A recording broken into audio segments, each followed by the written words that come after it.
इस वीडियो में हम समझेंगे यूनिट 2 लिंग और कामुकता। शुरू करते हैं। 1. लिंग और लैंगिकता का परिचय। कामुकता सामाजिक रूप से निर्मित होती है, अर्थात यह सामाजिक मान्यताओं और मानदंडों से प्रभावित होती है। कामुकता पर चर्चा करते समय अक्सर प्राकृतिक और अप्राकृतिक की अवधारणाएं सामने आती हैं। इन अवधारणाओं का उपयोग उन कामुकताओं का वर्णन करने के लिए किया जाता है जिन्हें आदर्श से बाहर माना जाता है। भारत में यौन मुद्दों के समाधान में महिला समूहों की भूमिका के साथ साथ कामुकता और महिला सशक्तिकरण के बीच संबंधों का पता लगाया गया है। 2. प्रमुख प्रश्न उठाए गए। समाज लैंगिकता के संदर्भ में प्राकृतिक और अप्राकृतिक मानी जाने वाली चीजों को कैसे परिभाषित करता है? कामुकता और महिला सशक्तिकरण के बीच क्या संबंध है? भारत में महिला समूह कामुकता और समलैंगिक इच्छा से संबंधित मुद्दों से कैसे जुड़ते हैं? 3. कामुकता की अवधारणा। कामुकता मानव होने का एक जटिल पहलू है, जिसमें लिंग पहचान, यौन अभिविन्यास, आनंद, अंतरंगता और प्रजनन जैसे विभिन्न तत्व शामिल हैं। इसे विचारों, इच्छाओं, व्यवहारों, दृष्टिकोणों, मूल्यों और बहुत कुछ के माध्यम से अनुभव और व्यक्त किया जाता है। कामुकता कई प्रकार के कारकों से प्रभावित होती है, जिनमें जैविक, मनोवैज्ञानिक, सामाजिक, आर्थिक, सांस्कृतिक, नैतिक, कानूनी, ऐतिहासिक और धार्मिक शामिल हैं। 4. कामुकता का सामाजिक निर्माण। कामुकता को आकार देने में समाज महत्वपूर्ण भूमिका निभाता है। कोई व्यक्ति किसे, कब, कहां और क्यों चाहता है, इसके संबंध में मानदंड और अपेक्षाएं सामाजिक रूप से निर्मित की जाती हैं। ये मानदंड उन व्यक्तियों के साथ भेदभाव और हाशिए पर जाने का कारण बन सकते हैं जो अनुरूप नहीं हैं। 5. कामुकता में विविधता। यौन इच्छाएं हर व्यक्ति में अलग अलग होती हैं। एक ही लिंग के लोगों के बीच आकर्षण हो सकता है, जो विषम लैंगिकता के पारंपरिक विचारों को चुनौती देता है। यौन इच्छाओं में विविधता सामाजिक, सांस्कृतिक और व्यक्तिगत कारकों से प्रभावित होती है। 6. कामुकता के सकारात्मक और नकारात्मक पहलू। कामुकता में इच्छा, आनंद और प्रेम जैसे सकारात्मक पहलू और शर्म, वर्जना और हिंसा जैसे नकारात्मक पहलू शामिल हैं। सामाजिक विमर्श अक्सर कामुकता के सकारात्मक पहलुओं को नजरअंदाज करते हुए नकारात्मक पहलुओं पर ध्यान केंद्रित करता है। 7. कामुकता की तरलता।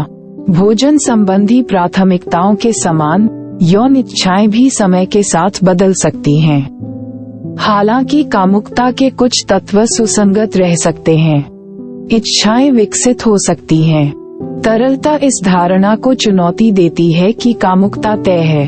8. कामुकता पर सामाजिक प्रभाव। मानदंड तय करते हैं कि कौन, कब, कहां और क्यों लोग यौन इच्छाओं का अनुभव करते हैं। समाजीकरण प्रक्रियाएं यौन व्यवहार और प्रतिक्रियाओं को आकार देती हैं। सामाजिक मानदंड स्वीकार्य और अस्वीकार्य यौन इच्छाओं और व्यवहारों को परिभाषित करते हैं। 9.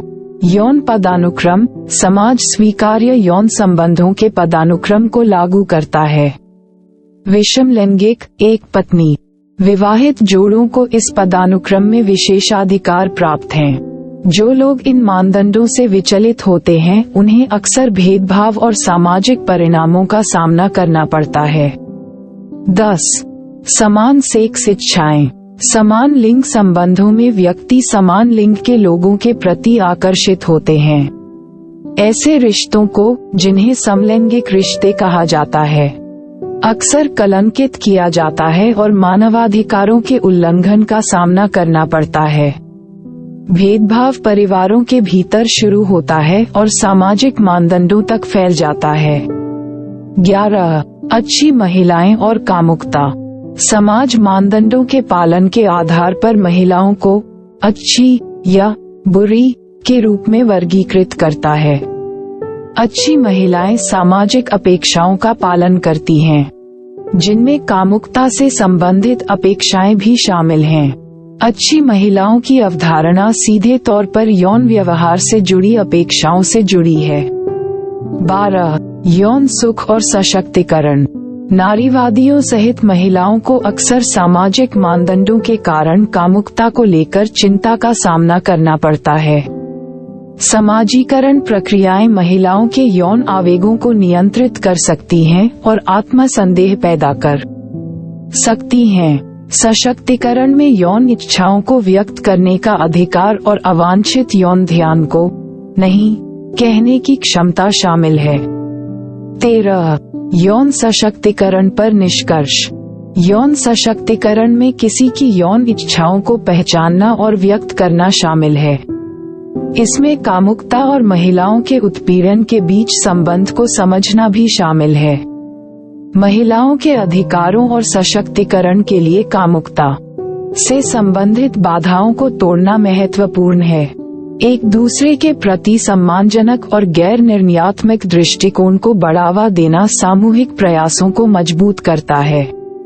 यह अध्याय इस विचार का परिचय देता है कि कामुकता सामाजिक रूप से निर्मित है और भारत में महिला सशक्तिकरण से इसके संबंध पर चर्चा करती है।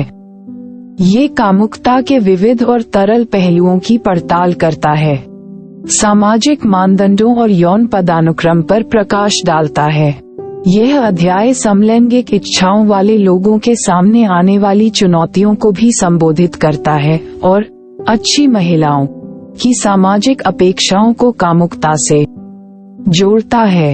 ये यौन सशक्तिकरण की वकालत करता है, विविध इच्छाओं को पहचानने और सामाजिक मानदंडों को चुनौती देने की आवश्यकता पर बल देता है।